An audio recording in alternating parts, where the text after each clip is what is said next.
Hello and welcome to Local Doctors on Call. I'm Alex Redmond. The National Institute of Health says 4 out of 5 Americans will suffer from disabling back pain during their lifetimes. And a major study conducted by the Journal of the American Medical Association reported Americans spend $86 billion a year on spine treatments. Lower back pain is one of the top reasons people seek medical attention in the United States. The symptoms range from mild to extreme and may include persistent aching or stiffness along your spine from the base of your neck to your hips, to sharp localized pain in the neck, upper or lower back, which may be caused by lifting heavy objects or engaging in other strenuous activity. If you sit or stand for extended periods, you may have experienced chronic ache in the middle or lower back.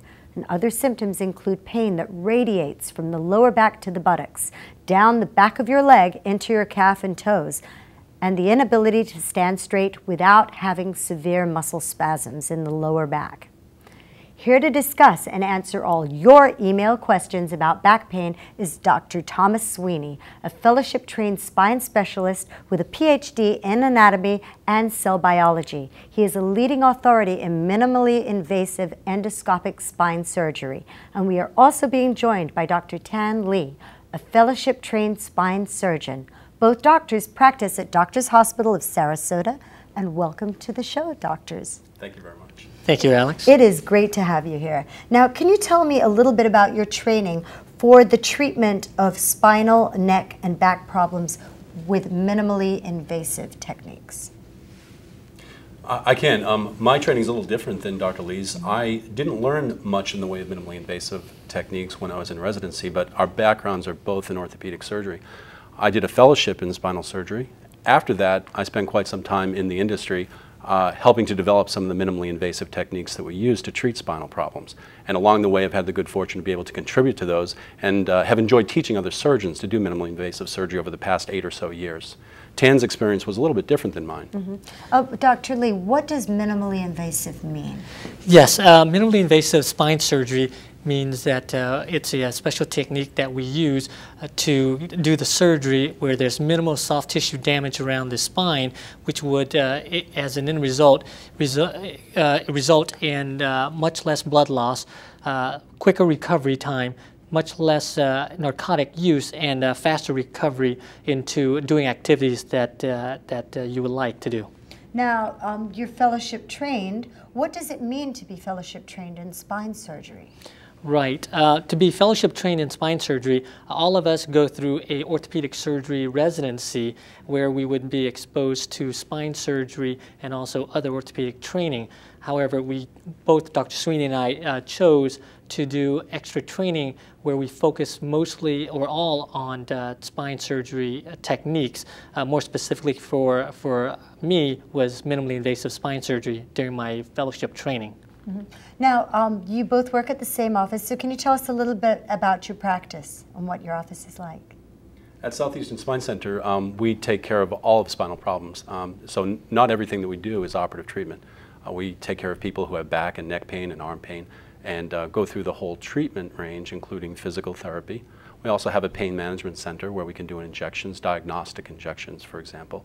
And we coordinate people's care. And then when people fail conservative care, we take them to Doctors Hospital where we perform our procedures to alleviate their pain. Now, at your facility, do you conduct research and clinical trials?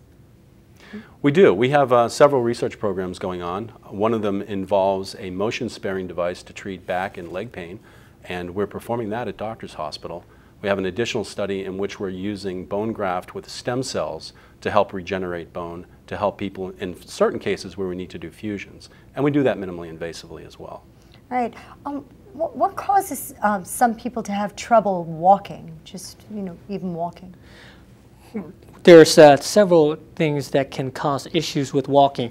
Number one would be any kind of pathology or disease process in the neck where there would be a lot of arthritis or stenosis in the neck, which would pinch up against the spinal cord. Another issue that would cause a problem with walking would have a lot of stenosis or arthritis in the back, where they would have a pinched nerve, and that can cause a lot of problems with walking. Some of our audience members may not know exactly what stenosis is. Would you like to describe that a little bit? Yes. Spinal stenosis is arthritis cause a narrowing in the spinal canal, which would basically cause a pinched nerve and cause pain, which would radiate down their leg, or pain radiating down their arm, with pain in their neck and back also. Would you like to show us on some of your models here what some of the back problems could be, or? Yeah. Please? Yes. This is a interspinous process device that we use that can be done minimally invasive through a small incision in the back. And this has very little soft tissue damage. We can hold this up so the camera can see this a little bit. Okay. They can zoom in a little bit and hold it right there. And So there we go. Good. So as you can see from the device, there's two wings here and here, and the whole idea is to put this wing between the bony anatomy between the spine and allow for expansion of the space around the nerves, which would be pinched with spinal stenosis. And again, this can be done minimally invasive. Patients can go home the day of surgery with very good recovery time. Are they able to walk around right after that? Yes. Our patients would walk that night of surgery. That's amazing. All right, let's talk about some of these other models here. If I might show you the model of the spine, this is the low back, and on this side we can see what are called the spinous processes. If you ran your finger down someone's back and you felt bumps, this is what you're feeling.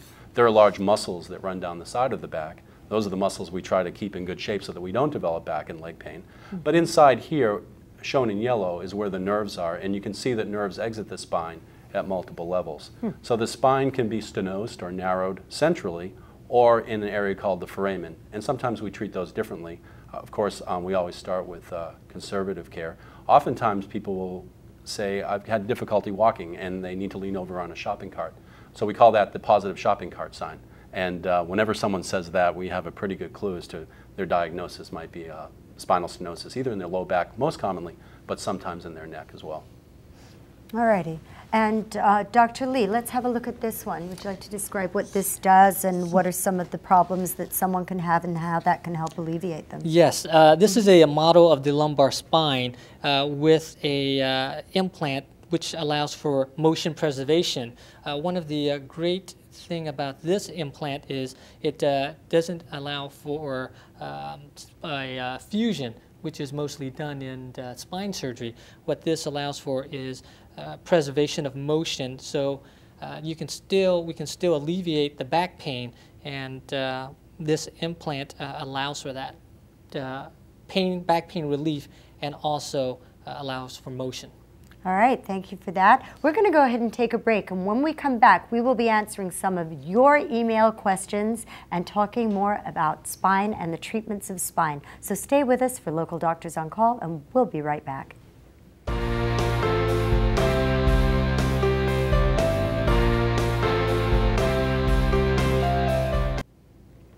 Welcome back to Local Doctors on Call. I'm Alex Redmond, and today we're being joined by Dr. Tom Sweeney and Dr. Tan Lee, both from Doctors Hospital, talking about spine and minimally invasive surgeries.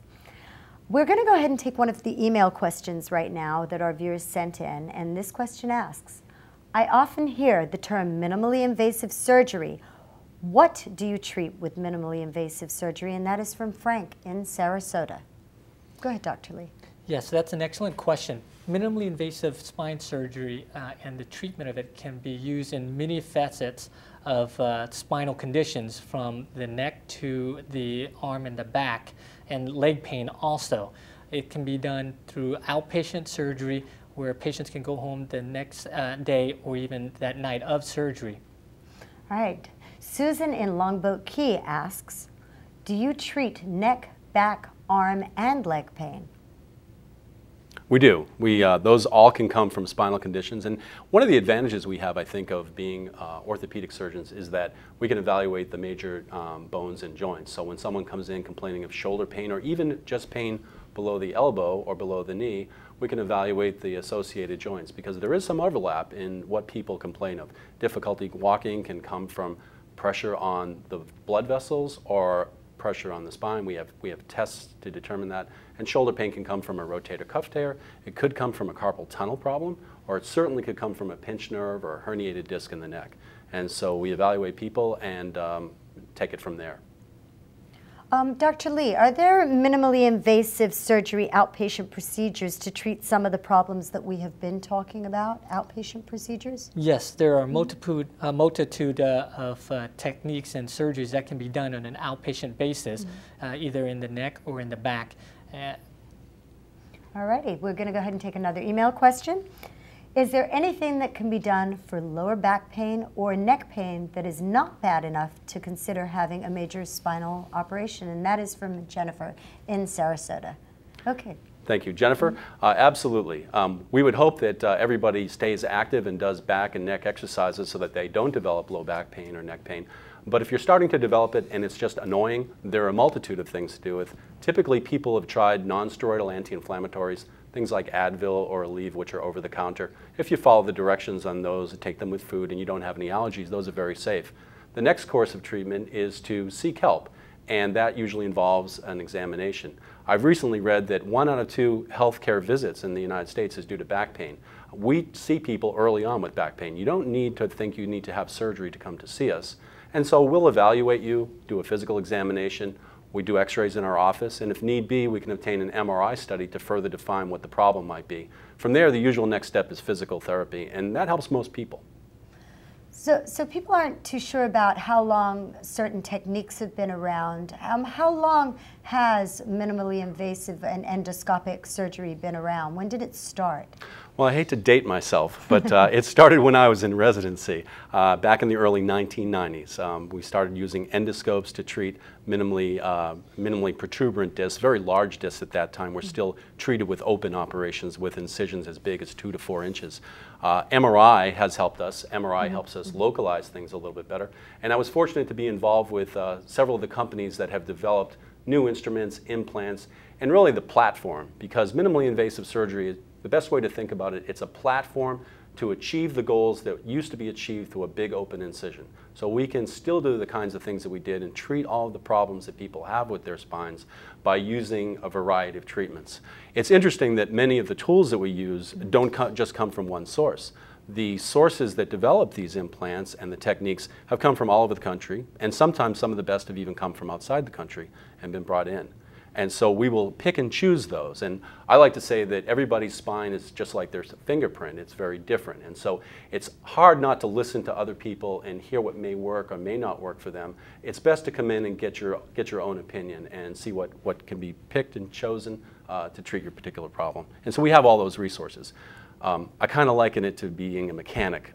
We like to have all the tools in our toolbox so that we can treat people well. Well, we've been discussing endoscopic surgery. Let's talk a little bit about laser surgery. What exactly is laser surgery? Laser surgery involves using a laser beam, and the laser beam has an advantage because it doesn't cause much heat generation to tissues, and it's been used broadly in all kinds of surgery. Of course, in plastic surgery to remove tattoos, in eye surgery to fix detached retinas, and a variety of other uses. In spine surgery, the best way to think about laser surgery is really not as a particular procedure, but it's a tool that can be used. And almost exclusively, it's used in a minimally invasive manner. And so laser is one of the tools that we have in our toolbox that we can use through very small incisions to treat disc herniations and bone spurs. And of course, the bone spurs cause the narrowing and the stenosis and the difficulty walking. Dr. Lee, do all spine centers conduct minimally invasive surgeries? I think a lot of the centers do some kind of minimally invasive techniques, which I think is a very good technique to use with surgery due to the fact that it's less soft tissue damage and it'll get the patients back to their activities in a faster recovery time than traditional open surgeries. All right, we have another email question. Why should someone consider having minimally invasive surgery, and what are the advantages? And that is from Kelly in Venice. Dr. Lee. The advantages of minimally invasive spine surgery would entail a much smaller incision, but more importantly is what we do under the skin, which entails less soft tissue injury around the spine and around the spinal cord. That would allow for the patient to recover a lot faster. They would leave the hospital a lot faster. They would be inpatient overnight, or sometimes would go home the day of surgery.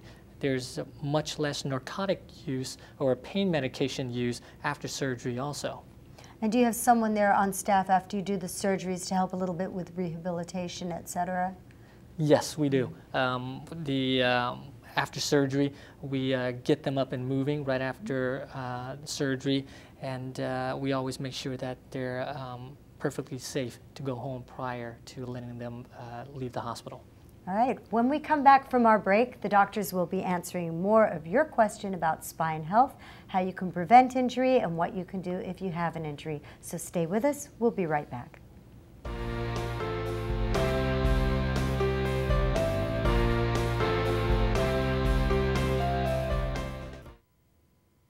Welcome back to Local Doctors on Call. Today we're being joined by Dr. Tom Sweeney and Dr. Tan Lee, both of Doctors Hospital of Sarasota, answering your email questions and discussing back surgery and the recovery of.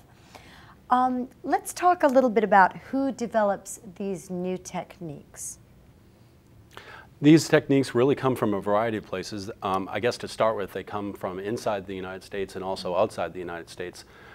The environment in Europe and in South America is such that surgeons and companies have a little bit more freedom to develop products, and some of our best products that eventually have gone through the Food and Drug Administration and been shown to be safe for use have come from outside the U.S. Some of us are fortunate enough on occasion to be able to travel outside and participate in surgery, and we can help do some of this development before it's brought to the United States. Once it's here, typically companies who develop these products will enlist a handful of surgeons or develop panels of surgeons who can give them input, because really the proof and the value of something is running it by and getting it in the hands of the people who will be using it. So a lot of us participate in this type of design and development. Not most people who do spine surgery, but those of us who like to do that type of thing do it. All right, we're going to go to an email question. If you've had surgery before, can you still be a candidate for minimally invasive surgery? And that's from Bradley in Sarasota. Dr. Lee. Yes, you definitely could be a candidate for minimally invasive spine surgery after you've had surgery through an open technique. I have actually done one surgery just like that about 1 month ago, where the patient had a big open back surgery. She did very well after that surgery, however, started developing back pain and leg pain. I saw her and noticed on X-ray and on the MRI that she did have degenerative disc disease and breakdown, and to actually help with the surgery, making it easier, I did a minimally invasive technique, and the beauty of that technique is that I didn't have to go through the same scar as the prior surgery, which would actually allow for me to see the anatomy much better if I was to use